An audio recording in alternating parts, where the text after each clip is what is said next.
안녕하십니까. 하이클래스 군무원학원에서 국어 담당하고 있는 문정호입니다. 반갑습니다.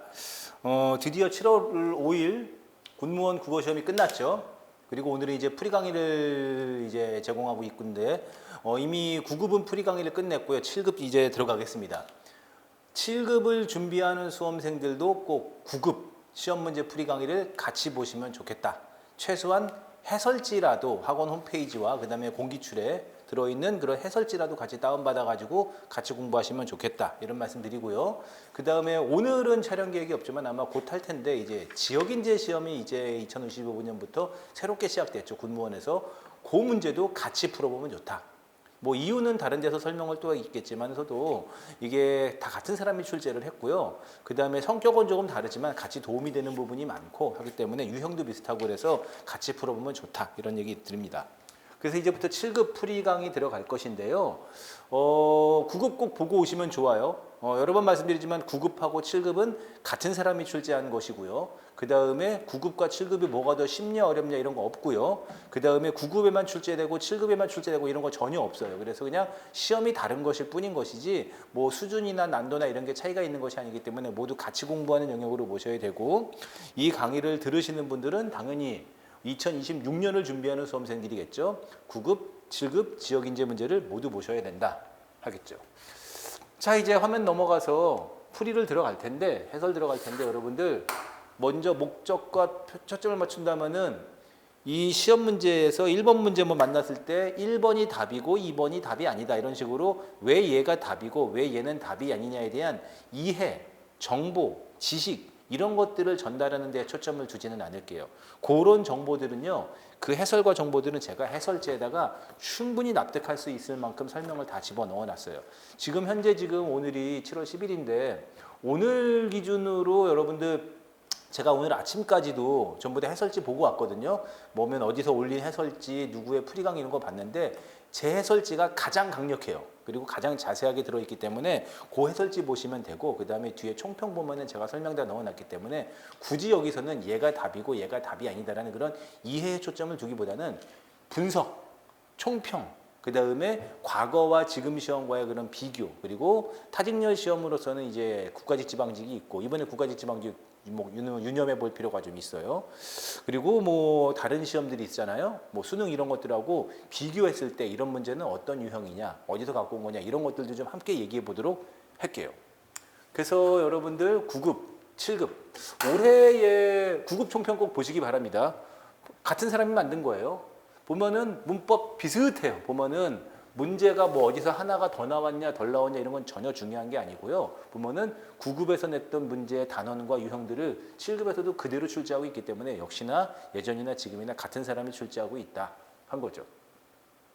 이번에 구두러진 특징 중에 하나는 이제 어법을 좀 많이 물어봤어요. 어법은 말의 쓰임이죠. 어법이 좀 범위가 되게 넓어요. 어휘적인 측면이 될 수도 있고, 특히나 이번에 순어어, 9급도 순어어를 집중적으로 물어봤어요. 그런 순어와 관련된, 그리고 높임 표현 관련된 이런 어법들이 7급에 좀 더 집중적으로 출제가 됐기 때문에 어법 두드러진 특징 중에 하나로서 어쨌든 문법 공부 철저히 하셔야 한다. 그리고 뭐 이번에 많은 수험생들이 좀 한자에 대한 실망인데, 저는 옛날부터 한자 공부를 좀 하셔야 된다. 너무 깊이 있게 막 3급, 2급 한자는 좀 말도 안 되는 거지만 기본적으로 4, 5급 정도까지의 그런 한자 공부는 좀 할 필요가 있는데, 여기서 말하는 급이라는 것은 한자 능력 시험.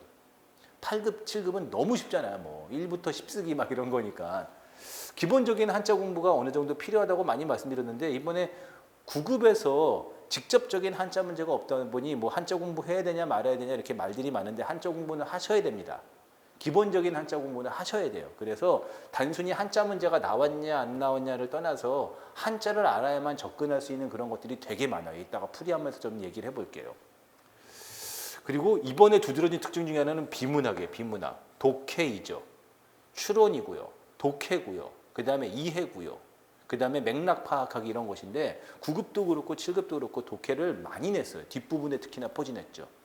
뭐 최근에 두드러진 특징 중에 하나이기도 해요.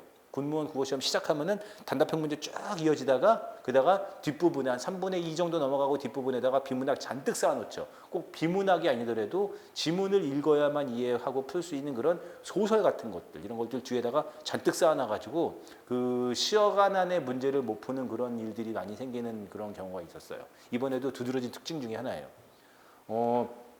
풀이 강의라서 이런 학습 방법까지 전달하는 것이 좀 이렇게 무리가 있기는 한데 군무원 국어시험 준비를 하는 수험생들은 만약에 예를 들어서 내가 9월 1일부터 8월 1일부터 참고로 하이클래스 군무원하고는 7월 30일부터 이제 개강입니다. 내가 8월 1일부터 군무원 국어시험을 준비할 거야. 그래서 한 11개월, 10개월 정도 이렇게 준비를 할 거야. 라고 계획을 세우면은 시험 공부를 시작하는 그 순간부터 비문학 공부는 같이 가야 돼요.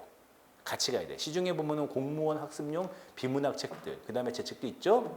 그 다음에 모의고사도 많이 있죠. 이런 것들이 같이 들어가야 돼요. 비문학은 특정한 개념이나 이해가 없이도 같이 스타팅할 수 있는 것이기 때문에 비문학 공부 같이 가야 돼요. 최근에 어쨌든 군무원 국어시험에서 많은 수험생들이 뒤에 비문학, 이거 시간 부족해가지고 손 못 댔어요. 아시잖아요. 모든 공무원 시험, 군무원 시험 이렇게 합격을 위한 시험들은 시간 모자라서 두세 문제 날리면은 게임 끝. 그렇지? 뭐가 됐든 저게 됐든 가장 근접하게 4개 중에서 2개 정도 지우고 둘 중에 골라야 되는 그런 수준까지는 가야지 그냥 아무것도 없이 연필 굴려가지고 찍었다. 이건 그냥 바로 아웃. 이렇게 되는 것이기 때문에 비문학 매우 중요해요. 같이 공부하실 필요가 있어요.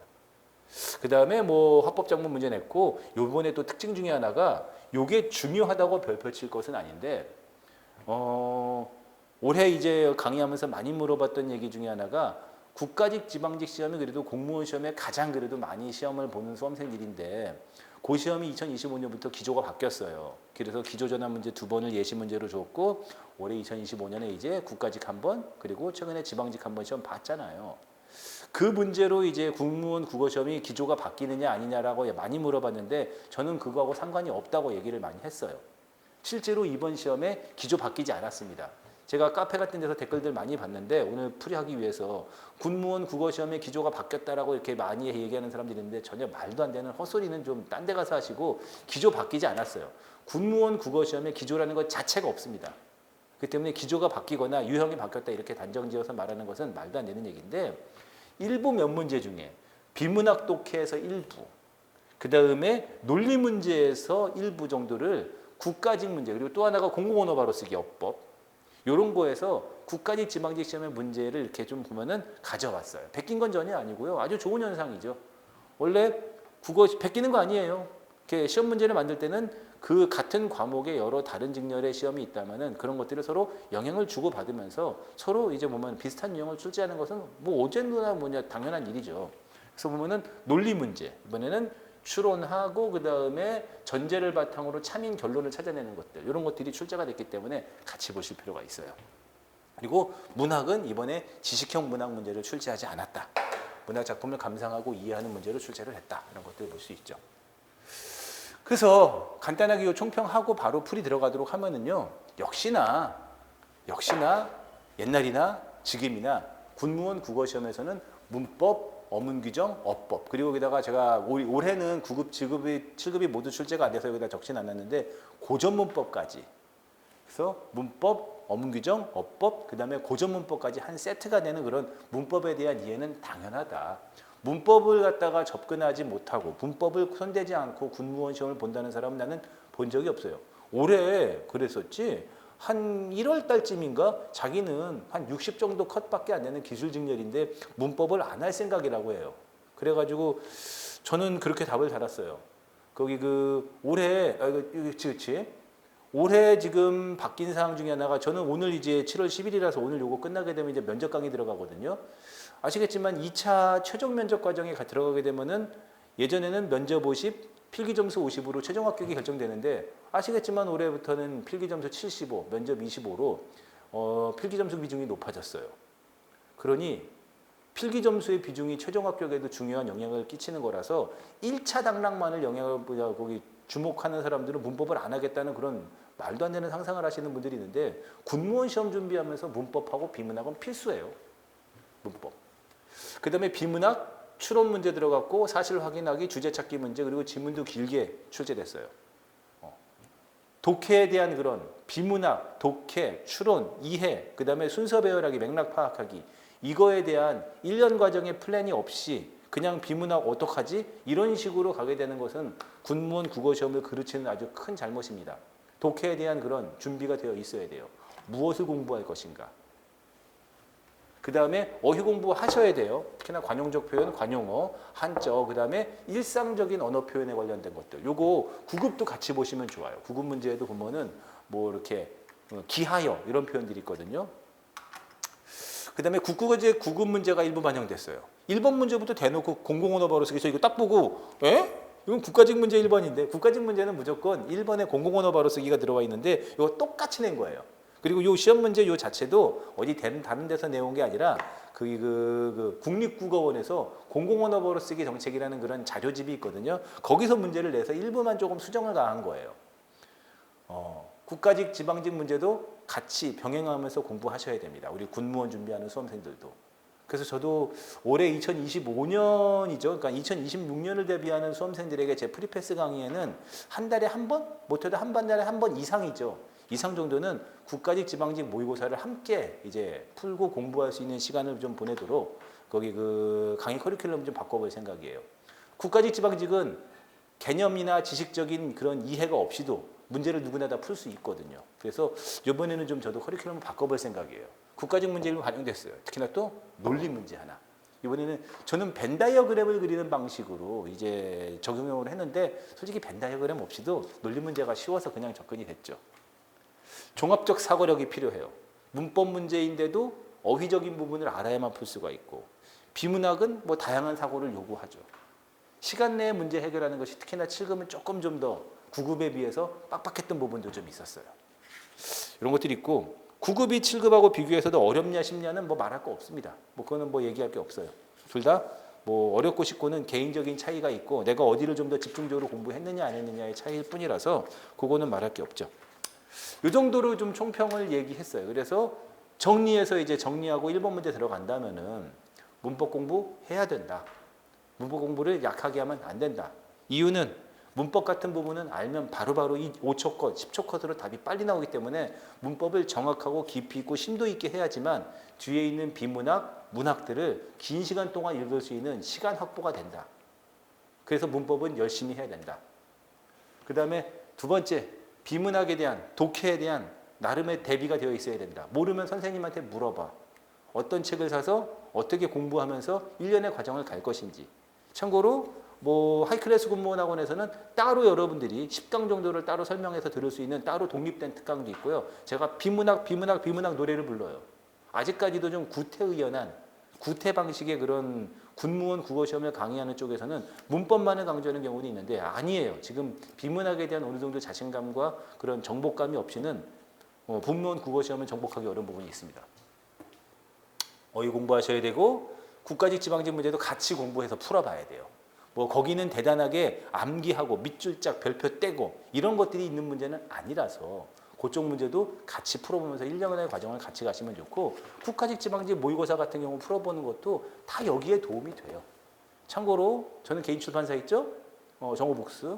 거기에 여러분들 전제책이거든요. 아주 저렴하게 여러분들 풀 수 있는 문제들도 많이 들어있으니 누구나 접근할 수 있을 것입니다. 시간 안에 문제 푸는 것이 굉장히 중요한 요소가 되어버렸어요. 그래서 앞부분에서는 단답형, 어문규정, 맞춤법, 문제 막 이런 거 쭉 이어지다가 뒤에 이제 지문들이 잔뜩 쌓여 있거든요. 그러니 시험 문제를 딱 받게 되면은 1번부터 그냥 막 내리 그냥 1번 문제부터 풀 것이 아니라 전체적으로 시험지를 한번 관망하고 그다음에 순서 배열하기 문제는 어디 있는지 두 문제를 엮은 그런 지문, 심지어 군무원 시험은 세 문제를 엮어서 와장창 큰 지문을 주기도 해요. 그런 문제가 지문이 어디에 있는지 그리고 적어도 두 문단 이상, 세 문단 이상이 되는 그런 문단을 3개 이상을 엮은 그런 비문학 지문은 어디에 위치해 있는지 그리고 그런 것들이 주로 뒤에 있는데 뒤에 있다면은 시간 안배를 잘해서 풀어야지만 시험 문제에서 꼭 성공할 수 있겠죠. 이런 것들을 좀 정리하고 들어가도록 하겠습니다. 해설풀이보다는 분석평에다가 중점을 두도록 할게요. 공공언어 바로 쓰기예요. 한 화면 안에 들어가질 않아가지고 여러분들 화면을 쪼갰는데 여러분들은 시험지로 보시면 돼요. 공공언어 바로 쓰기예요. 뭐 어문규범을 지켜라, 문장을 문법에 맞게 써라 이런 얘기 했는데 그냥 바로바로 대놓고 보시면 되죠. 그렇지. 공동 실시하는, 공동으로 실시하는. 좋죠. 조사를 넣어주면. 조사를 넣어서 문장을 문법에 맞게 쓰고 규범에 맞게 쓰는 게 좋죠. 다 명사만 나열해서 통계청, 법무부, 공동실시, 이민자, 체류 실태 이렇게 해도 말은 되지만 이해는 할 수 있겠지만 조사를 넣어서 어문규범을 지키면 더 좋죠. 얘는 조사를 넣어라 말아야 되는 어법 문제. 그 다음에 뭐뭐지 못하다 했죠? 그래서 얘가 본용언이고 못하다가 보조용언이에요. 그렇기 때문에 지하고 못하다는 본용언, 보조용언의 관계로 묶이는 것이고 못하다는 반드시 붙였어야만 하는 것이죠. 그러니 띄지 말고 붙여서 해야 된다. 얘는 띄어쓰기 문제. 어문규범을 지켜야지만 문장을 문법에 맞게 쓰는 것이죠. 이렇게 보시면 돼요. 그 다음에 여러분들 이런 것들 이미 잘 알고 계실 것입니다. 예를 들어서 내가 여러분들한테 거기 그 짜장면을 한 그릇씩 대접했어요. 그럴 때 짜장면 맛있게 드십시오. 이 짜장면이 어디에 무슨 짜장면입니다. 이렇게 말하면 단답형이 되는 건데 이미 잘 알고 계시겠지만 이 짜장면이 어디 것입니다. 이렇게 군더더기 말을 붙일 필요 없죠. 중복적인 표현이고요. 굳이 붙일 필요가 없는 말이에요. 그 또 뭐 있어요? 조사 내용은 이 주어죠. 조사 내용은 이 주어죠. 그런데 조사 내용들이 항목들이 있습니다가 아니라 조사 내용은 뭐뭇으로 구성되어 있습니다 해야지만 주어와 서술어가 뭐예요? 어떻게 된 거야? 거기 문장에 맞게 잘 상용되어 있죠. 문법에 맞게. 정답은 2번이고 띄어쓰기 문제로 정답이 나왔지만 공공언어 바로 쓰기예요. 약간 좀 국가직 문제를 대놓고 이제 좀 이제 영향을 받았어요. 가져왔는데 뭐라고 할까? 국가직 지방직 문제에서는 좀 요거보다는 좀 더 집요하게 내는 부분이 있어요. 이렇게 좀 생각을 좀 더 깊이 있게 하고 실수를 유발할 수 있는 것들을 냈는데 얘는 그냥 단순하게 냈죠. 단순하게. 요 공공언어 바로 쓰기나 아니면은 논리 추론 문제 때문에 국가직 지방직 군무원 9급 7급 시험 문제가 기조가 바뀌었다라고 댓글에다 쓰시는 분들이 많이 있는데 전혀 아니에요. 모르면 말할 것 없고 기조가 바뀐 것이 없고 기조가 군무원 국어 시험엔 기조가 없습니다. 이렇게 1번 냈고요. 2번 뭐 맞춤법이죠. 갈, 개. 이거는 뭐 보자마자 답이 2번이고 삼가다, 삼가야, 삼가 주십시오. 바램이 아니라 바람, 설레임이 아니라 설렘 이렇게 하면 되겠죠. 맞춤법 문제입니다. 맞춤법 문제. 이렇게 단답형 문제들을 계속 나와요. 사단이 아니라 사달. 얘도 뭐 올바른 표준어 사용. 사달이 낫다. 그 다음에 관심이 댕기다가 아니라 당기다. 당기다. 그렇지? 당기다. 댕기다는 딱 하나만 있다 그랬죠? 뭐요? 불을 붙이다, 불이 올마붙다, 불을 당기다, 불을 댕기다. 여기만 있었죠?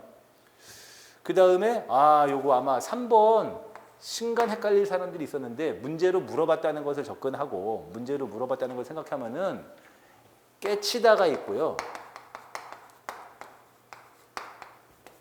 깨우치다가 있겠죠.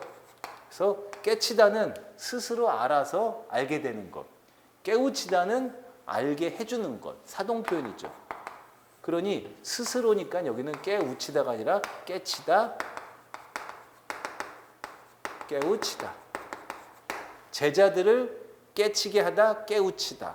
스스로니까 깨치다. 보통 보면은 사실은 스스로 깨우쳤어. 야, 나는 그동안 몰랐는데 책을 읽고 스스로 깨우쳤어. 이런 말 많이 쓰는데 전부 다 어법에 안 맞는 표현이에요. 어법에 안 맞는 표현인데 그냥 그러니 그렇게 그냥 관습적으로 쓰거든요. 그래서 아마 헷갈리는 사람들이 있긴 있었지만은 시험 문제야. 객관식이야. 라고 해서 의심을 해봤다면 깨치다가 있다는 말이 있는 순간 깨우치다를 갖다가 함정으로 물어봤고 나는 것을 충분히 알 수가 있죠. 정답은 4번 다 틀렸어요. 보통 이렇게 지문이 있는 문제가 뒤로 가는데 짧은 지문이다 보니까 앞에다가 넣었어요. 앞에 넣었어요. 뭐 7급만의 특징도 아니고 군무원 시험 문제 특징도 아니고 그냥 그런 거예요. 그냥 그런 거. 그렇지. 제목에는 뭐가 있다? 인간성이 흘러나오는 제목이 독자를 붙잡는다. 다시 말해서 뭐야? 4번. 저 지금 해설 안 하고 넘어가는 게 아니라 정답과 해설, 오답에 대한 이야기는 여러분들 해설지에다가 자세하게 넣어놨습니다. 제가 여러분들 해설지가 이 지문보다 더 길 정도로 자세하게 넣어놨고요. 글쎄, 군무원 시험을 준비하는 수험생이라면 앞에서 얘기한 것처럼 어때요? 그 비문학, 독해, 지문 읽는 걸 주저하면 안 되거든요. 여기 해설을 읽으면서 이해하는 것도 비문학 능력 향상에 매우 도움이 되는 것이니 여러분들 요거 정답과 오답에 대한 이해를 돕는 그 해설지를 같이 읽어보는 것도 큰 도움이 됩니다. 7급은 대를 물어봤죠. 띄어쓰기 문제. 미안해요. 9급은 대를 물어봤죠. 근데 7급은 만을 물어봤어요. 같은 사람이 출제하는 거예요. 하나를 집요하게 물어보는 방식이죠. 이런 것들. 띄어쓰기 문제이자 특정한 하나의 요소만을 그냥 다 띄어쓰기 찾는 거라 그런 게 아니고요. 세, 번, 만에 의존명사 띄어써야 돼요. 그 다음에 좋아할 많은 의존명사 띄어쓰고요. 그 다음에 2시간 만에 의존명사 띄어써서 얘네들은 전부 다 의존명사예요. 하지만 하나만 당첨되어도 할 때 이 많은 보조사, 조사, 보조사 붙여 쓰는 것이죠. 선생님 되게 쉽게 접근하시는데 이거 다 어떻게 배우죠? 띄어쓰기는 우리 군무원 시험에서 필수 영역이고요. 적어도 공부를 좀 했다면 이런 거 이 정도인 사항이라면은 뭐 한 10초, 20초 정도 만에 정답 4번에 접근할 수 있어야 되겠고, 뭐 띄어쓰기 특강 자료라든지 심화 강의 자료를 통해서 많이 설명이 돼서 이렇게 만을 의존명사냐 아니면은 보조사냐, 띄어써야 되느냐 붙여 써야 되느냐로 많이 구별해서 공부할 시간 있죠. 어려운 건 아니라고, 어려운 것이 아니라 그냥 되게 간단한 문제였었어요.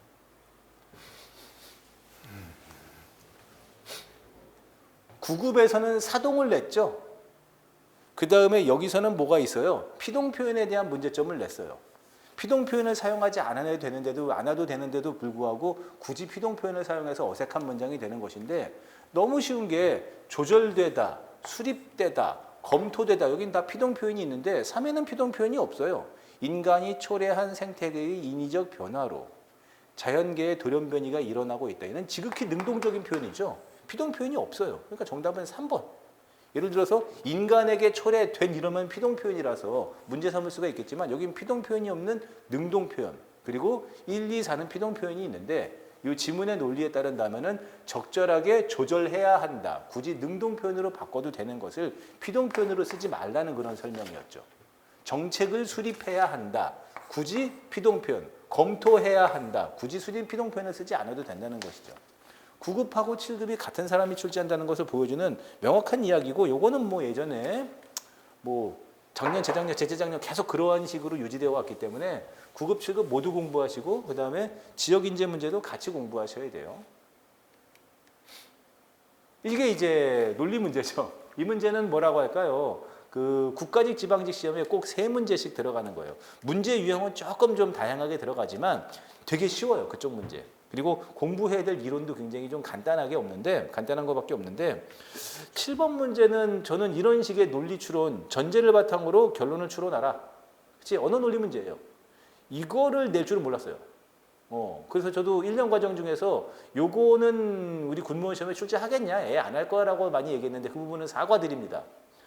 정답은 근데 1번밖에 없어서 너무 쉬운 거라서 굳이 뭐 그런 예측이나 이런 거하고 상관없이 그냥 풀 수 있는 것이라서 쉽게 냈고, 어쨌든 이거를 9급에는 안 냈고요. 이런 논리 추론 문제, 명제 추론 문제. 7급은 이렇게 대놓고 출제를 했고, 지역 인재 문제도 출제를 했어요. 거기도 쉽게 좀 출제를 했죠. 그래서 어쨌든 간에 대놓고 출제를 했고, 국가직 문제를 2025년부터 이제 적용을 했기 때문에, 일부 반영을 했기 때문에 2026년을 대비해서 강의하는 7월 30일 경향이에요. 그 강의에서는 저도 이 부분을 여러분들이 알아듣기 쉽고 가장 경제적으로 이 정도만 공부하면 다 풀 수 있게 설명이 들어갈 예정이긴 합니다. 그리고 다양한 맞춤형 예시 문제들과 기출 문제들이 함께 적용이 될 거예요. 벤 다이어그램으로 풀게요. 이런 것들은 머릿속으로 그냥 혼자서 생각하면 잘 안 풀려요. 옆에다가 손으로 그려봐야 돼요. 고속버스로 갈 수 있는 도시는 모두 승용차로 갈 수 있다. 고속버스는 고, 승용차는 승, 그 다음에 KTX는 K라고 할게요. 단순화해서 얘기합시다. 고속버스로 갈 수 있는 모든 도시는 모두 승용차로 갈 수 있다. 고속버스로 갈 수 있는 도시는 모두 승용차로 갈 수 있다.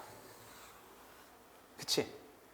그는 승용차라고 할 수 있는 모든 도시는 고속도로로 갈 수 있다라고 해서 이렇게 그려야 맞죠. 물론 이렇게 그릴 수도 있어요. 이렇게 그릴 수도 있기는 있는데 이렇게 되면 반대가 성립이 안 되기 때문에 이렇게 되면 반대. 고속도로로 갈 수 있는 도시는 모두 승용차로 갈 수 있다는 말은 맞지만 승용차로 갈 수 있는 모든 도시는 고속도로로 갈 수 있다고 말할 수는 없잖아요. 이 문장이. 다시 가가 고속도로로 갈 수 있는 모든 도시는 모두 승용차로 갈 수 있다고 말하는 것은 참이지만 이걸 뒤집어서 승용차로 갈 수 있는 도시는 모두 고속도로로 갈 수 있다라고 단정지어 말할 수는 없잖아요. 그러니 이렇게 그리는 것은 맞지만 이거는 잘못하면 오류에 빠질 수 있기 때문에 이렇게 그리면 안 돼요. 알겠죠? 그리고 고속도로로 갈 수 있는 도시 가운데 KTX로 갈 수 없는 도시도 있어요. 고속도로로 갈 수 있는 도시 가운데 KTX로 갈 수 없는 도시도 있어요.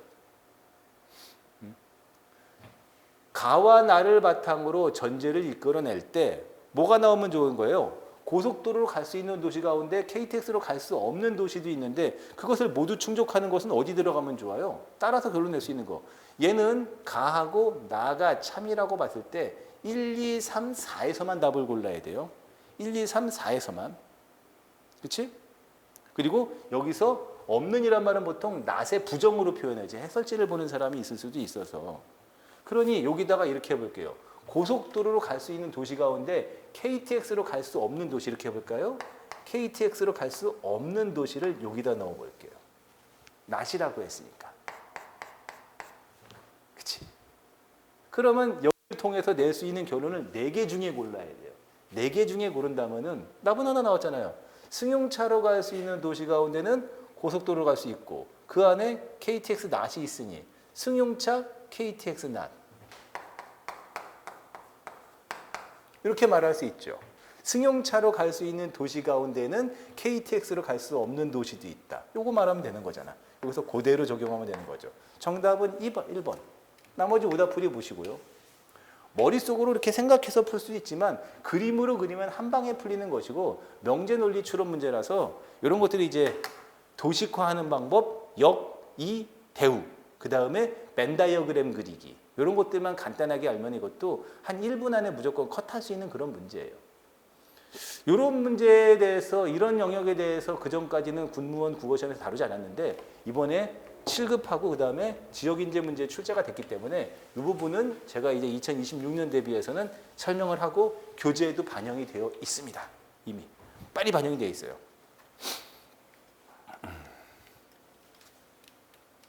자, 8번 조심하세요. 제시된 문장의 표기가 모두 옳은 것이라고 했기 때문에 여기 지금 띄어쓰기 표기를 V로 해줬거든요. 물론 이 문제는 지금 맞춤법 문제를 물어보고 있지만 띄어쓰기 함께 봐야 돼요. 조심해야 돼요. 이런 것들. 그냥 맞춤법만 보려고 하면 큰일 납니다. 어쨌든 여기서는 얘가 틀렸어요. 이 틀날이 아니라 이 틉날이죠. 하지만 여기서 좀 더 중심해야 될 거 밤사이 밤새 한 단어 맞아요. 지끈거리던 머리가 멀쩡해졌다. 나머지 상관없죠. 그 다음에 그 건물은 기둥이 지붕을 떠받치다가 아니라 떠받다 떠받치다. 있는 모양새 한 단어 붙여 쓰죠. 그 다음에 언 땅을 잘못 딛다 맞죠. 딛다. 접질렸다도 맞아요. 접질렸다. 그렇지. 접질렸다. 접질리다에서 온 말이죠. 접질리다에서 온 말로서 접질렸다 맞아요. 그 다음에 요거 틀렸죠. 빈털 털이. 희망을 잃지 않았다. 나머지는 얘기할 게 없죠. 맞춤법으로 물어봤지만 어쨌든 수험생이라면 여기서 모양새, 밤새 이런 것들도 주목은 했었어야 돼요. 혹시라도 실수하지 않게.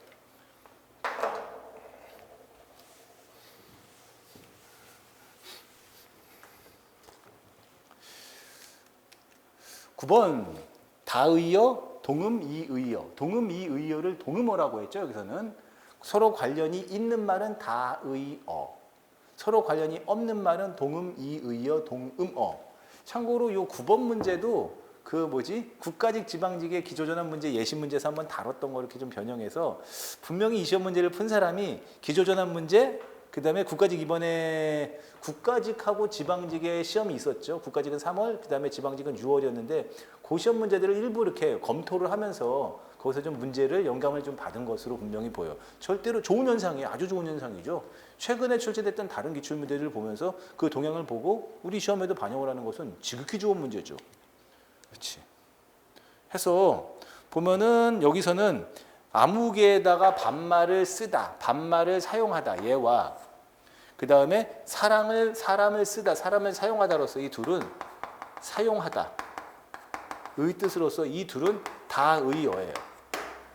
그리고 이 둘만 묶고 나머지 1, 2, 3, 4 모두 각각 동음 이의 관계, 동음어 관계. 정답은 그래서 1번. 기역, 니은, 디귿 동음어, 동금 관계. 기역, 니은, 리을도 동음 관계. 기역, 니은, 미음도 동음어 관계. 하지만은 딱 하나만 알아야 될 거, 디귿하고 미음은 다의어, 다의 관계. 이렇게 보시면 되죠. 제가 해설지에 각각의 사전적인 뜻이랑 다 넣어놨으니까는 함께 보시면 도움이 큽니다.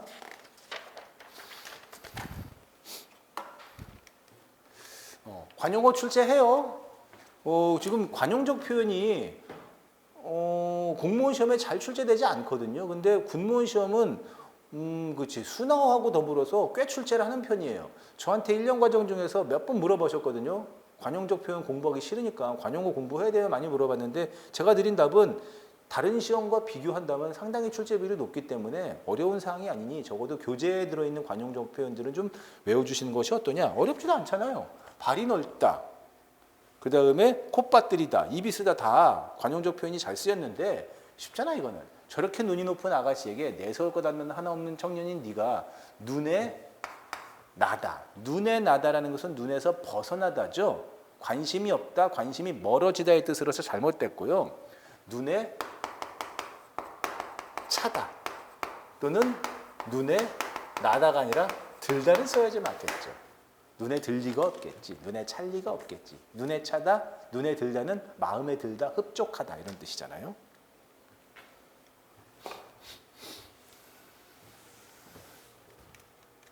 제가 이런다 그랬죠. 이거는 제 자랑 하나 할게요. 제가 이런 중복 표현의 문제, 그 다음에 외래어식 표현의 문제, 이것도 어법 문제거든요. 미리 말하면은 어법 문제. 그래서 어법은 다양하게 모든 것들을 다 이렇게 썰어 담는 그런 개념이 있는데 어법 표현에서 솔직히 애매한 게 하나, 두 개가 있다. 외래어식 표현의 문제, 그 다음에 중복 표현의 문제. 이런 것들은 우리 일상생활에서 너무나 넓게 퍼져 있어가지고 이걸 외래어식 표현의 문제를 갖다가 어법에 부합하냐 부합하지 않느냐 잘못된 쓰임이냐 옳은 쓰임이냐를 함부로 물어보기가 어렵다. 예를 들어서 뭐뭇에 대하여, 뭐뭐로부터, 마땅히 뭐뭇이어야 한다. 이런 것들 전부 다 외래어식 표현이거든요.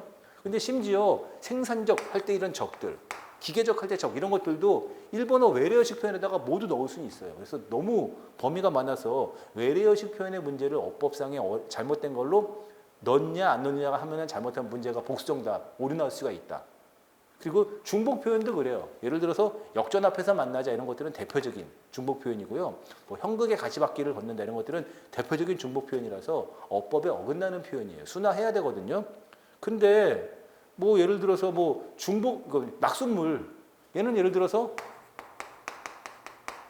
이런 것들은 표준어예요. 수와 물이 중복되었음에도 불구하고 표준국어 대사전에 들어있는 말이거든요. 중복 표현이 모두 잘못된 표현은 아니에요.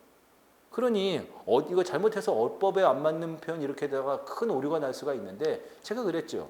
아예 대놓고 문제가 중복 표현이 있느냐 없느냐로 말한다면은 어법하고 관련이 없이 문제의 정답을 고르는 데는 오류가 안 생기니까. 그래서 외래어식 표현이 포함된 것 아닌 것 이런 식으로 말하면은 오류가 안 생기는 거죠. 그냥 단순히 어법이 아니라. 정답만 골라봅시다. 지난 과거. 그치? 묻는 질문 자체가 묻는 거죠. 그 다음에 과반수는 넘다를 포함하는 말이에요.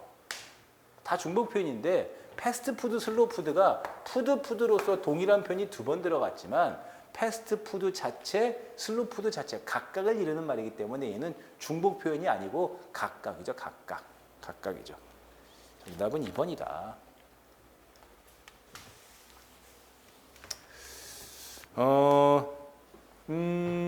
이육사, 윤동주, 그 다음에 김영랑, 최근의 김영랑, 이육사, 윤동주, 김영랑, 또 뭐 있어요?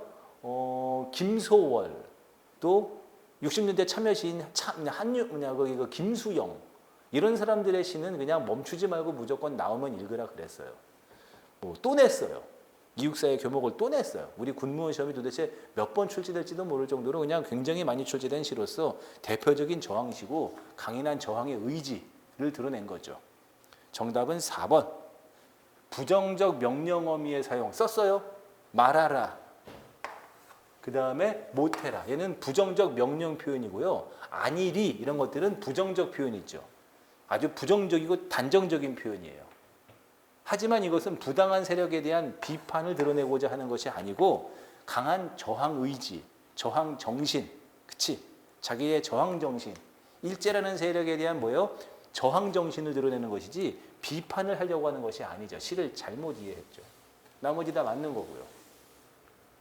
그래서 군무원 시험을 준비하는 사람이라면은 길 가다가 요즘에 보면은 막 이렇게 뭐지? 그냥 도시 정화 뭐 이런 걸로 이렇게 시 같은 거 많이 붙여 놓잖아요. 멈춰서 한번 읽어야 돼요. 이육사, 윤동주, 김소월, 한용운, 뭐 또 뭐 있을까요?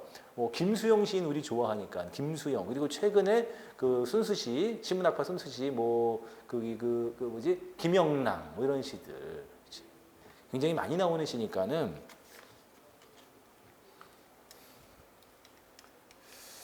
자 1번 만시지탄,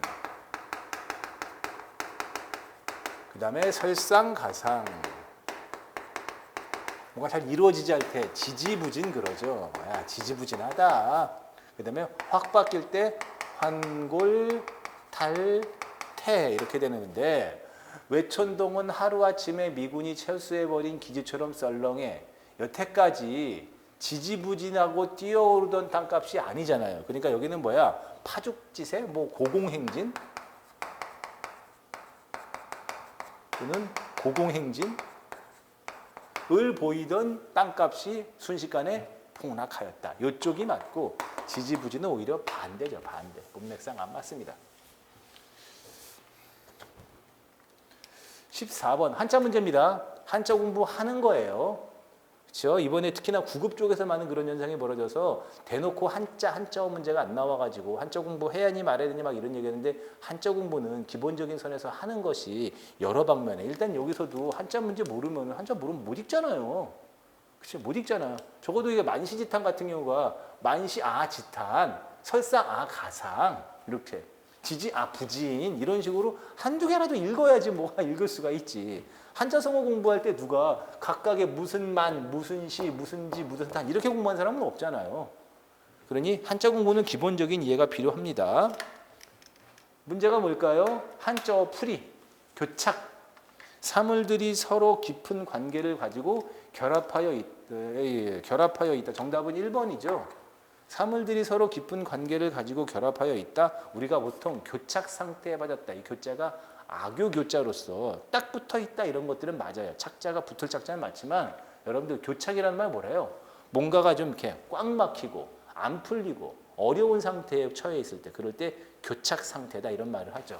단순히 서로 깊은 관계냐 결합만이 아니라 뭔가가 해결되지 않을 때 어려운 상태일 때 그 외에 육박 그치 바싹 달라붙어 있을 때 육박하다.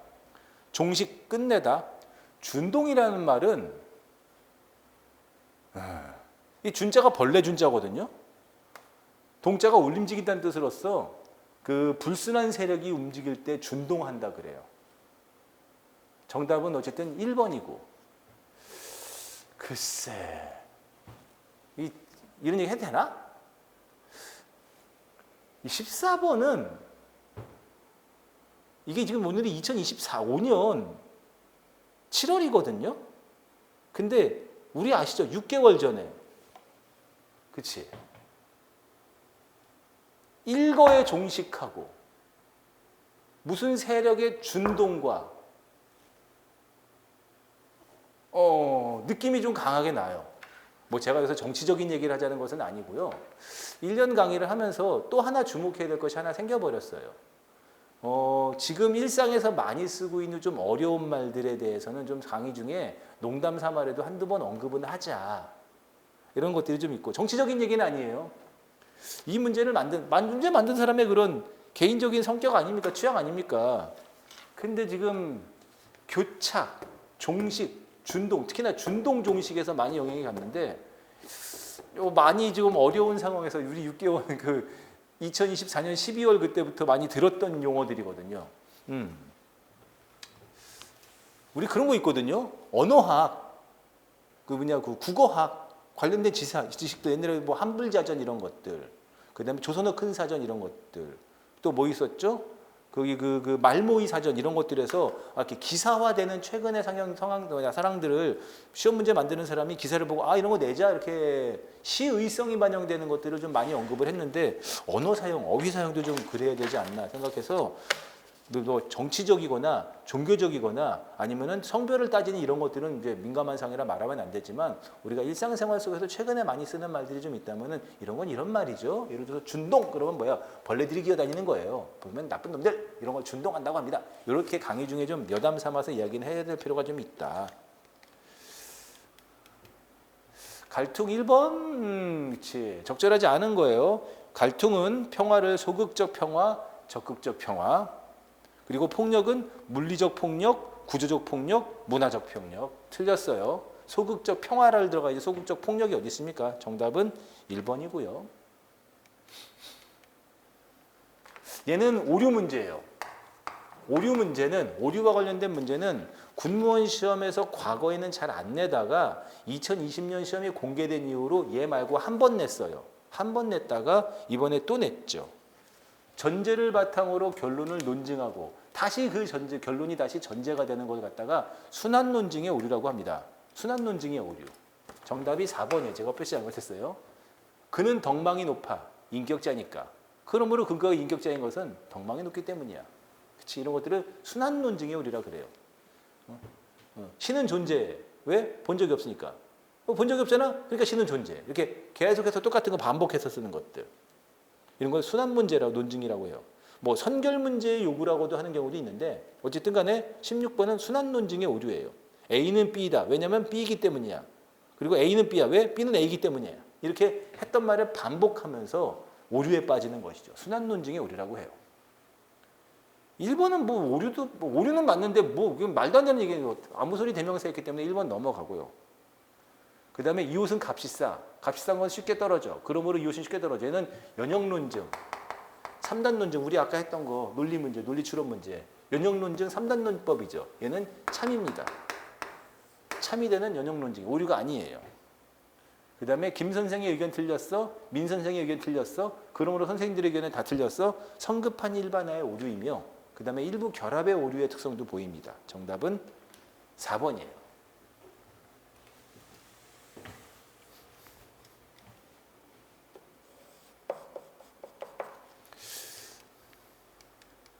재밌죠? 이런 것들.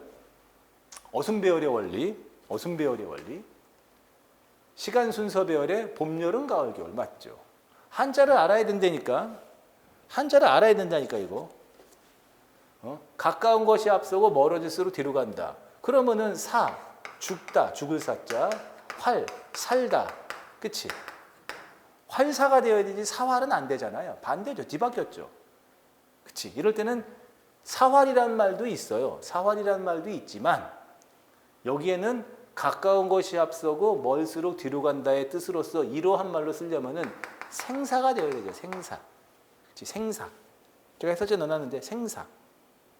사활보다는 생사. 우리말로는 죽살이. 아니, 죽살이는 좀 그렇다. 어쨌든 생사. 죽살이라고 사전에도 있지만 살고 죽음이 되어야 되죠. 사활이라는 말도 있고 생사라는 말도 있지만 2번의 기준에 부합하는 것은 생사가 맞죠. 그리고 보통 사활은 어디다 써요? 바둑 둘 때 쓰는 말이에요. 바둑 둘 때.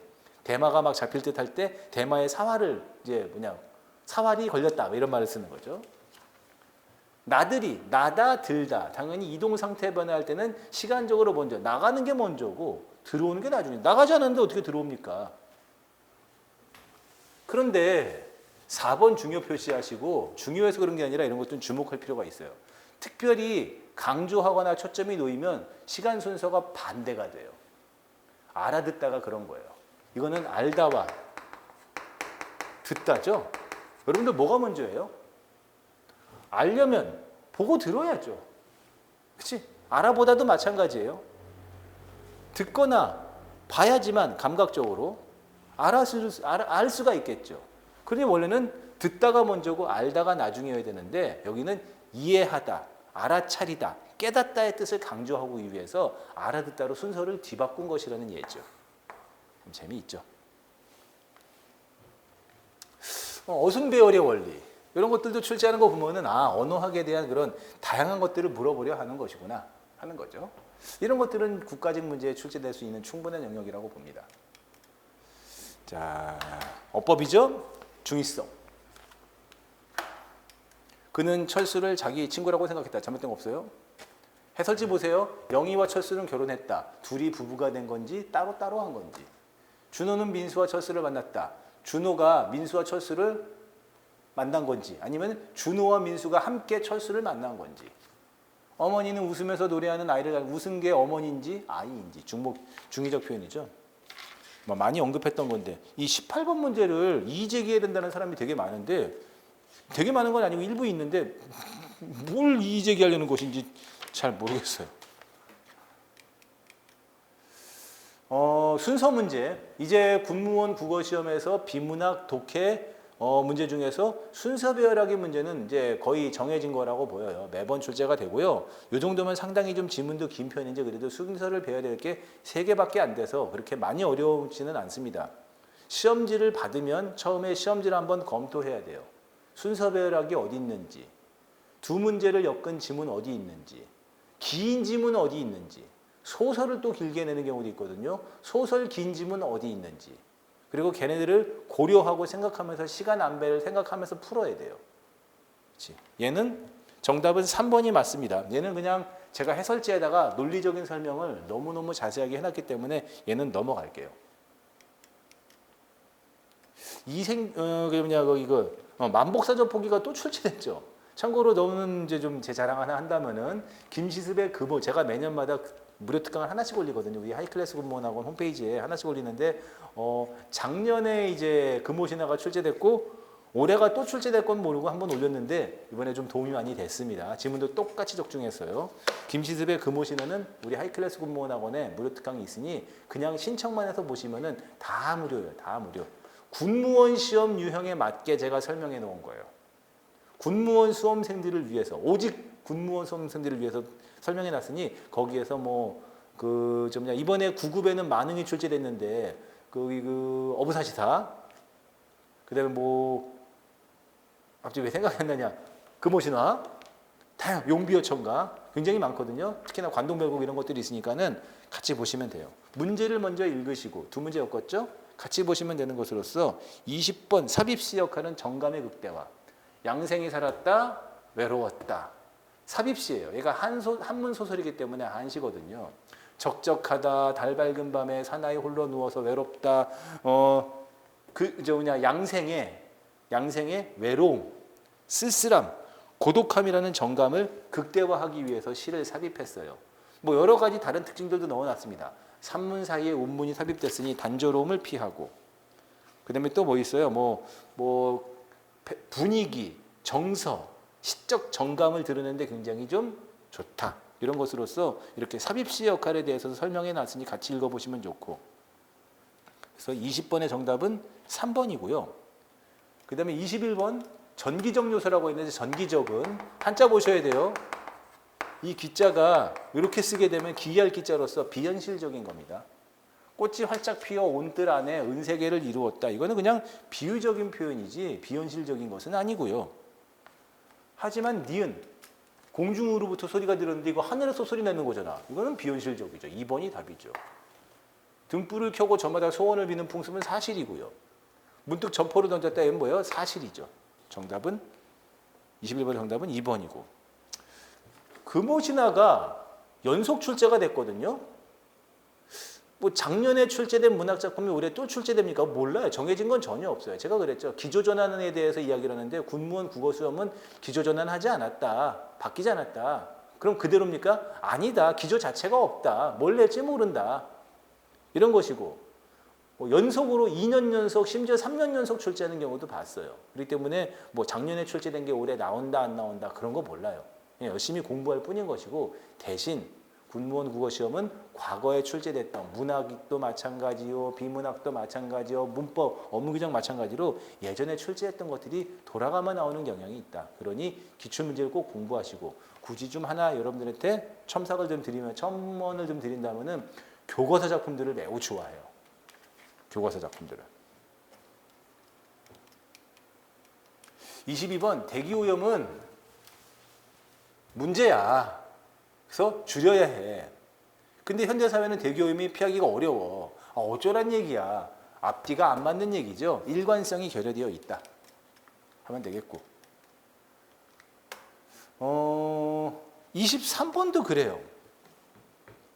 갑자기 공감대라는 말을 쓱 넣어서 문제를 만들었는데, 물론 예전부터나 지금이나 공감대라는 말을 많이 우리는 써요. 근데 갑자기 쓱 하고 공감대라는 거. 여러분들 최근에 정치적인 얘기 아니에요.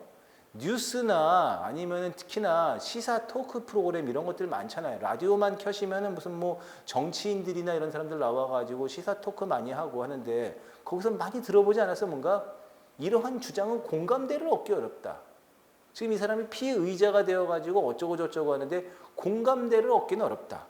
지금 이 정치인이 갑자기 이런 주장을 했는데 이것을 공감대를 얻기 위해서는, 그치? 공감대란 말이야. 공감대는 보통 공감대를 형성하다, 이루다, 공감대를 넓히다, 공감대를 얻다, 이렇게 결합해서 쓰이는 관용적 표현으로도 씁니다. 공감대라는 것은 공통으로 느끼는 것이죠. 공통으로 느끼는 거예요. 왜 3번이 됐냐?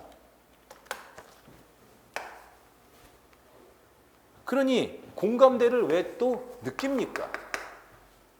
하지만은 공감대를 형성하다, 공감대를 이루다, 공감대를 넓히다, 이런 것들은 가능하죠. 어쨌든 정답은 4번이고 어렵지 않게 해석할 수 있는 것이고, 공감대라는 말은 지금 일상생활에서 많이 쓰는 말이기 때문에 그렇게 어렵지 않은 접근은 할 수 있는데, 지금 보면 아까 그 한자어 뜻풀이도 그렇고 공감대도 그렇고 시의적이라고 해야 되나요? 지금 현재 우리 주변에서 많이 쓰이는 말들을 어휘로 냈어요. 이거 작년에도 그랬냐? 꼭 그렇진 않아요. 그렇진 않아요. 이거 좀 더 많은 생각이 필요합니다. 어쨌든 저는 1년 과정 중에서 2026년 대비 1년 과정 중에서는 여러분들이 일상생활 속에서 많이 좀 생각할 수 있는 그런 단어들, 많이 쓰이고 있는 단어들에 대해서는 강의 중에 좀 여담으로라도 좀 언급을 해야 되겠어요. 2번이죠. 한글 한 글자에 많은 정보를 담을 수 있는 것은 모아쓰기 방식 덕분이다. 맞죠? 참 한글은 참 이래서 좋아요. 모아쓰기. 어가 아니라 모아쓰기 방식을 취했죠. 이런 것들이 참 장점이죠. 해설에다가 제가 자세한 말 넣어놨기 때문에 그걸 읽어보시면 되겠고, 이렇게 마지막에 또 긴 지문 하나 빵 붙여가지고 학생들이 이거 나중에 이제 시간 많이 못했다는 얘기 들었어요. 정답은 1번이죠. 사회적인 여건 때문에 자신의 능력과 개발 기회를 얻지 못하는 것은 불공정하다라는, 그래 두 번째 문단에서 롤스가 우선적으로 생각하는 불공정의 그런 이야기죠. 자신의 능력을 사회적인 여건으로 인해서 개발할 기회를 얻지 못하는 것은 너무나 불공정하다라고 이 글의 중심자인 롤즈가 이야기를, 롤즈가 얘기했죠. 정답은 그냥 간단하게 1번 정도로 보시면 되는 걸로서 어렵진 않은데, 비문학이 마지막에 뒤에 포진함으로써 시간적인 어려움을 호소하는 학생들에 대한 얘기가 있다 했지. 자, 어떻습니까 여러분들? 2025년 9급 7급도 이렇게 넘어갑니다. 뭐 이렇게 대단하게 바뀐 건 없고 국가적 문제를 약간 좀 이렇게 반영한 그런 문제가 있지만, 이번 시험에서 봤을 때 이렇게 좀 고득점이 많이 필요한 시험이고, 공부를 좀 어느 정도 좀 수준 있게 하는 사람들은 나름 고득점이 나왔을 거라고 생각해요. 막 60, 뭐 50몇 안 돼. 그럴 정도의 수준의 문제는 전혀 아니라고 생각합니다. 9급도 마찬가지예요. 여러분들 애쓰셨고요. 네, 다음번 지역인재 문제도 꼭 풀어보시기 바랍니다. 애쓰셨습니다.